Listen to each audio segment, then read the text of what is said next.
Halo anak-anakku sekalian, selamat pagi. Assalamualaikum semuanya. Bagaimana kabar kalian hari ini? Pada pembahasan kali ini atau video yang kedua ini, Ibu akan melanjutkan dari video sebelumnya, yaitu tentang prinsip kelistrikan dan instalasi listrik. Pada pembahasan ini, Ibu akan menjelaskan tentang peralatan yang biasa digunakan untuk instalasi listrik. Di sini adapun peralatan yang biasa digunakan untuk instalasi listrik adalah yang ke-1, yaitu tespen. Tespen adalah alat yang digunakan dalam kegiatan elektronika dan juga sebagai alat bantu pengukur untuk mengetahui apakah kabel atau kawat tersebut memiliki tegangan atau arus listrik. Di dalam tespen juga terdapat lampu petunjuk. Lampu petunjuk atau indikator, yaitu fungsinya untuk memberikan tanda apabila menyala lampu tersebut, maka pada bagian sumber itu terdapat tegangan listrik. Terus di sini juga Ibu akan menjelaskan tentang bagaimana cara menggunakan tespen. Cara menggunakan tespen adalah sebagai berikut. Yang ke-1, pegang tespen dengan ujung-ujung jari. Terus yang kedua, letakkan jari telunjuk pada bagian atas. Terus yang ketiganya, pastikan jari tangan Anda tidak menyentuh bagian sumber yang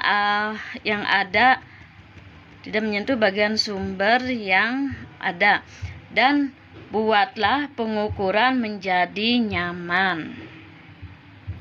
Terus yang keempatnya,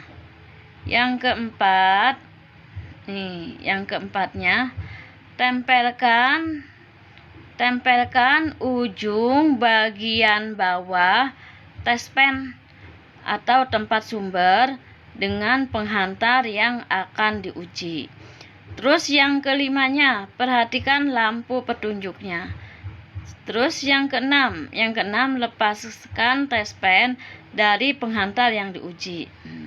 Setelah Ibu jelaskan bagaimana cara menggunakan tespen, untuk lebih jelasnya coba kalian praktekkan di rumah bagaimana cara-cara memegang tespen yang sudah Ibu jelaskan nih. Ya. Terus yang kedua, sekarang alat yang kedua. Yang kedua, alat yang suka digunakan untuk instalasi listrik, yaitu solder. Nih, bentuk solder yaitu seperti ini ya. Ujungnya nih. Terus ini ada kabel yang untuk dicolokkan ke listrik. Solder, apa yang disebut dengan solder? Solder adalah merupakan alat bantu dalam merakit atau membongkar rangkaian elektronika pada rangkaian yang terdapat pada papan PCB.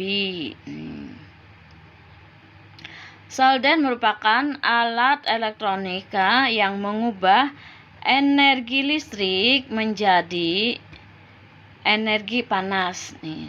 Ini ya, energi listrik menjadi energi panas. Dan solder juga jenisnya seperti pistol dan lurus dengan mata solder di ujungnya. Nih, mata soldernya ini yang disebut mata solder di ujungnya. Ya.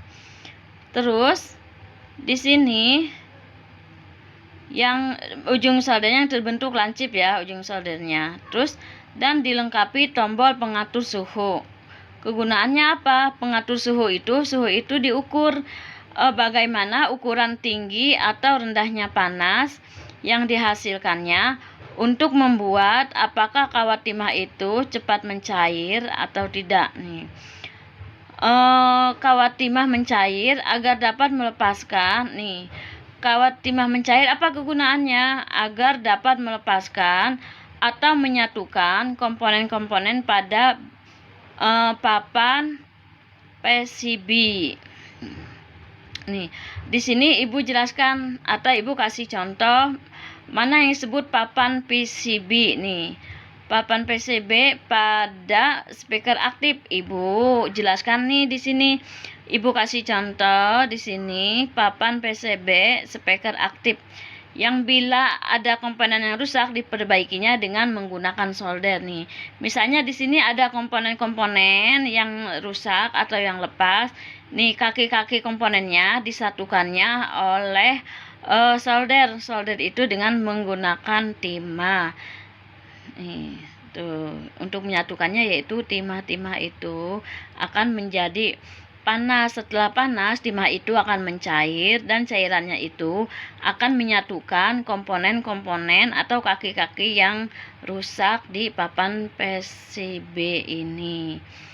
Terus yang ketiga, peralatan yang ketiga dalam instalasi listrik yaitu penggaris siku. Apa yang disebut penggaris siku? Nih, dan apa kegunaannya? Penggaris siku adalah alat yang digunakan untuk mengukur siku dari suatu sambungan, baik siku bagian dalam maupun siku bagian luar. Fungsi dan pemakaian garis siku antara lain adalah untuk mengukur besaran panjang, biasanya digunakan dalam proyek-proyek pembangunan. Itu yang disebut garis siku. Terus alat instalasi listrik yang keempat yaitu pahat. Pahat adalah alat yang digunakan untuk membuat lubang pada kayu. Dalam instalasi listrik itu ada yang menggunakan alatnya dari kayu. Untuk melubangi kayu tersebut yaitu nih dengan pahat. Selain itu, pahat juga mempunyai fungsi antara lain. Fungsi-fungsi pahat antara lain yaitu yang ke-1, membentuk siku pada bagian tepi benda yang hendak dipahat. Nih, fungsi benda yang hendak dipahat.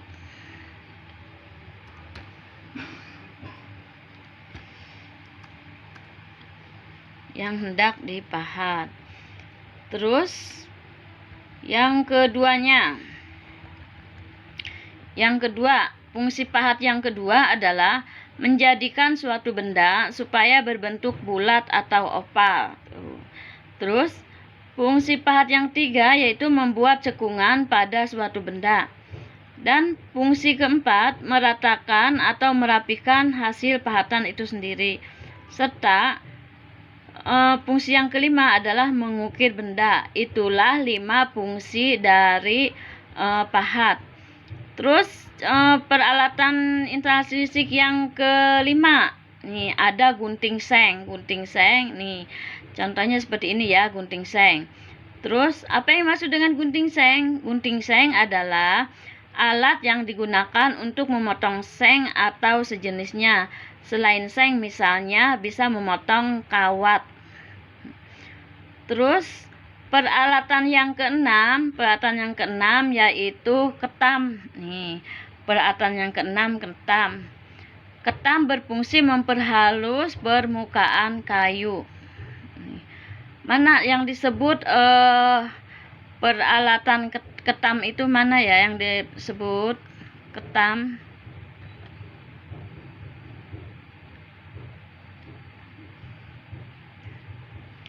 Peralatan yang keenam yaitu ketam.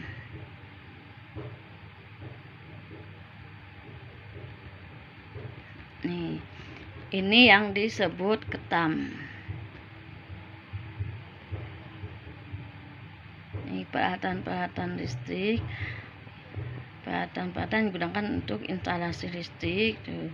Yang keempat pahat, yang kelimanya gunting seng, dan yang keenamnya yaitu ketam. Nih, ini yang disebut ketam. Ini peralatan ketam itu yang ada di gambar ibu ini, peralatan ketam yang sudah modern. Kalau peralatan ketam yang dulu dipakai orang-orang untuk menghaluskan kayu.